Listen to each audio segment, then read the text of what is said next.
Joining us now, our good friend, former governor of Virginia, Jim Gilmore. He was there during 9/11.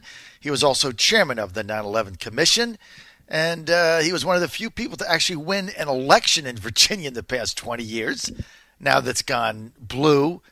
In fact, it's not even like they say Virginia's purple. No, it's more like California. In fact, it might be more like Hawaii or something. I don't think you're ever going to get a Republican to win this state until they can figure out how to not lose three cities, Alexandria, Fairfax, and Arlington, by 150,000 votes a pop. If they can figure that out, maybe they'd have a shot. Joining us now to figure all this out and more, former governor of Virginia, Republican Jim Gilmore. Governor, great to have you. Good morning, John. Glad to have a chance to talk to you this morning. Okay, Governor, so John Whitbeck resigns Saturday, just says goes to the State Central Committee meeting of the Republican Party of Virginia and says, no, I had enough. He's out and resigns in the middle of the campaign. And he's probably going to run for office, we think, chairman of the Board of Supervisors of Loudoun County. But look, he could have stayed on and run that race for 2019 or resigned after Election Day, but he chooses to resign now. Speculation is he didn't really want to defend Corey Stewart for the next 4 months. That's just my view. And now there's no leadership. Nancy Dye thinking about running. I think when she looks at everything, she's going to decide no. That just leaves it wide open. What do you think, Governor? Well, I think it really doesn't matter so much who the new chairman's going to be as opposed to what the new direction of the party needs to be. We've arrived at a point now where the Republican Party has become characterized as being a white party, a party that's hostile to minorities. I think all this is untrue, but it's been characterized that way, and we can't be sloppy about this. We've got to find a message that will appeal to the majority of the people of Virginia. Now, I did that when I ran for governor by proposing that we reduce or eliminate the car tax. And we did that. And you know what, John, that proposal, that law passage remains popular to this day. I still have people that are still, after all these years, telling me, wow, I sure am glad you cut the car tax. I get my bill, I look at it, and I see what I'd be paying if it wasn't for you. We hear all that. So the point is that's a unifying theme that was good for regular working men and women. The president has shown us the way. He's shown us the fact that we can become a party that stands for working people and for a better quality of life and education for their kids. As long as we're doing that, then I think we escape this characterization that the Democrats and the far left has been doing to us, that we're racist or somehow anti-black or anti-Hispanic. Their goal is to characterize us that way. We have to escape that, and new leadership, I think, should move us in that direction. Okay, so Jim Gilmore, as I thought about this last night, because I don't think Nancy Dye is going to run, right? I mean, she's the odds-on favorite. Mike Thomas is whipping votes for her. This is inside baseball to our listeners for the chairman of the Republican Party of Virginia. You want somebody that can lead it in a new direction. You just articulated one. Makes sense. Very exciting. Who better to take over at this most crucial time than former governor of Virginia, Jim Gilmore? Well, John, thank you. And, since the surprise announcement by Whitbeck, I've had a couple of phone calls that have suggested that. But I've got a lot of irons in the fire, so we're going to see what the future holds on this. I've dedicated my life to trying to bring the Republican Party into the mainstream. When I was the governor, I dedicated myself to bringing the first majorities into the House and the Senate, which we did as governor. There had never been majorities in the House and the Senate in Virginia until we made it that way under my governorship. I'm dedicated to this because I don't think that the Democratic Party, particularly in modern America, is leading the country in the right direction. It's very dangerous and risky, I think, the direction the Democrats are taking us. So we have to do a lot. I don't know that that's me, but I'm flattered by all the attention. That's very nice. Well, it's got to be somebody. I don't think Nancy Dye is going to run. I mean, that leaves, Cynthia Dunbar and a handful of others, maybe Dennis Free in Virginia Beach. I've heard that name. But, I mean, who would be better at this crucial time than somebody that was governor, ran, you've won a primary, you won a convention, you kind of get the whole thing. You can articulate a vision. You would come in with great authority. You're the only person that could really end all the bickering that goes on because, I mean, after all, you are Jim Gilmore. You were governor. You did have a program. You did have a policy. You were highly popular. You were chairman of the 9/11 Commission.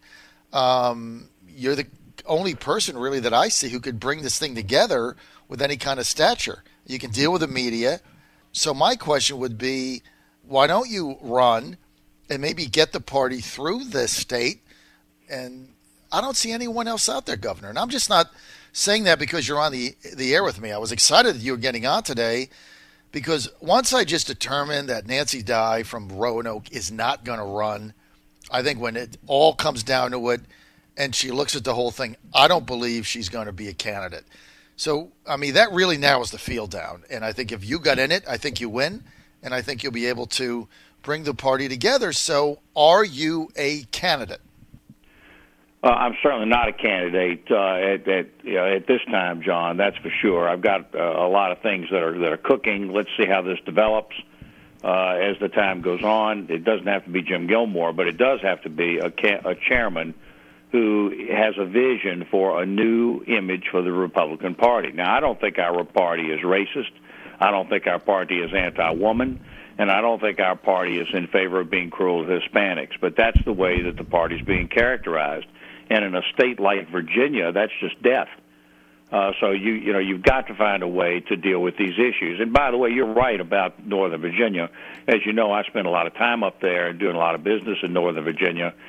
You know, last time around, Gillespie lost Fairfax County by a margin of 130,000 votes. Mm-hmm. Now, you just can't make that up anywhere else. And besides, we're not making it up in other places.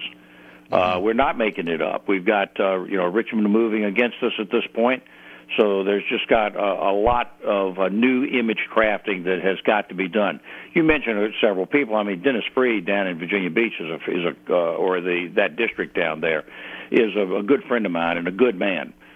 He would be another good example. But the main thing is not the person; it's the direction. Whoever is deciding that's going to be the chairman of the party is going to have to dedicate themselves to a new image. And we do have a real problem right now that the party is badly divided. Now, Whitbeck committed himself to unity, but you can say unity, but it's very hard to actually create that by just a chairman. The whole party is going to have a come to reality meeting in which they talk about what we have to do to appeal to a broad-based group of people across the New Virginia. And, frankly, the Democrats are bankrupt in terms of their ideas. They don't have any fresh ideas. So the field is wide open for the Republicans to go out there and make their case. All right, so Governor, are you? I mean, I just have to get this out. Are you seriously considering running for chairman of the Republican Party of Virginia? Look, Whitbeck just resigned a day ago. We're all at this point, I think, trying to figure out the right direction. I know Mike Thomas; he's going to be a very able interim chairman. Let's see who's out there offering and what they're offering. That will emerge over the next several days. So you will not rule out a run for chairman? Well, you keep coming back to me. If I decide to run for chairman, I'll call you and let you know. Okay, but, so you're not. But right now, you're not ruling it out. It seems to me that the goal here is to get the party moving in the right direction, not to name Jim Gilmore and Nancy Dye or anybody else as you can't the get that candidate. Let's find out what people have to offer for a new direction for our party. Governor, that's a nice soundbite, but you can't do that without a leader willing to take the kind of stand that you just articulated. You're the first person that I've talked to that has said this is exactly what we need to do, and you're the person to do it. So I'm going to say that you've not ruled out a run for chairman. Is that fair? It's fair for you to draw your conclusions the way you want to. I am not at this point trying to tell anybody on this radio show that I'm running for state chairman of the Republican Party. For one thing, it's just got a lot of pitfalls right now that have to be cleared up before anybody ought to be chairman of this party. I think we've got to move into a new direction. Let's see what people have to say about that in the weeks ahead. If you were chairman, could you endorse and defend Corey Stewart? Listen, I have stayed out of the Senate race up to this point. As soon as Corey was nominated, people called me from the national press and from the Virginia press and I told him I would be voting for the Republican candidate. That's where I am at this point. All right, fair enough. So, Governor, you articulated this grand vision for the Republican Party of Virginia. Very exciting. Let me ask you something. You look at Virginia and you say, okay, this thing is, like I'm saying, it's just blue, right? Forget about it. It's worse than New Jersey. But then you look at Maryland, and Governor Hogan won that race. He's likely to get reelected. Why can't Virginia do something that Maryland can do? How do you do that? Well, I think you have to really look at what the issues are in Virginia and what you can do to represent working people in Virginia. There's an article, for example, on the front page of the Washington Post today that talks about the tremendous distress that Bristol, Virginia is in because of mismanagement. There haven't been any Republican governors for a long time, so there has been no leadership at the governor's level to try to actually advance the quality of life of the people of Virginia in any meaningful way. It's been all ideological stuff. These are the issues that I think that have to be faced. We have to do something. And by the way, you can carry Northern Virginia. I carried it when I ran on a tax cut, the car tax cut. I carried Fairfax County, carried it, with the majority. So Virginia can do that, and the Republican Party can represent working people in the state. I see what you're saying. I mean, I'm just very cynical about Virginia right now. As you said, Gillespie lost, Fairfax by 100,000 votes. I mean, it's just, you start losing cities by that margin. I mean, it's very difficult to piece together a winning strategy, but you're the guy that can do it. You've done it in the past. Let's get to the Supreme Court nominee. I want to get your take on this. And many of the Democrats now jumping up and down with their hair on fire, my good friend, Senator Mark Warner being one of them, and saying, look, we should not be considering a nominee until after the midterms, right? Because that could change. The Senate could change. And so let's just wait. Let's let the people talk. However, frankly, in 2010, President Obama, Governor Gilmore did the same thing. He appointed Elena Kagan for Supreme Court Justice 6 months before the midterms where he was way behind in all the polls. He did that. And Harry Reid was the Senate leader, and he got her on the board, and they voted for her, and Justice Kagan got confirmed. And, of course, 28 Democrats that are in the Senate now voted for Kagan in 2010, including Virginia Senator Mark Warner. So then McConnell in 2016 said, well, the Senate doesn't appoint, it confirms or denies. So let's wait until after the presidential election because that's going to determine who the appointment is, not whether we confirm it or not. So much different than 2010. What say you? What I say is that Senator Warner is wrong. I think what he's got to do is get back to the Constitution.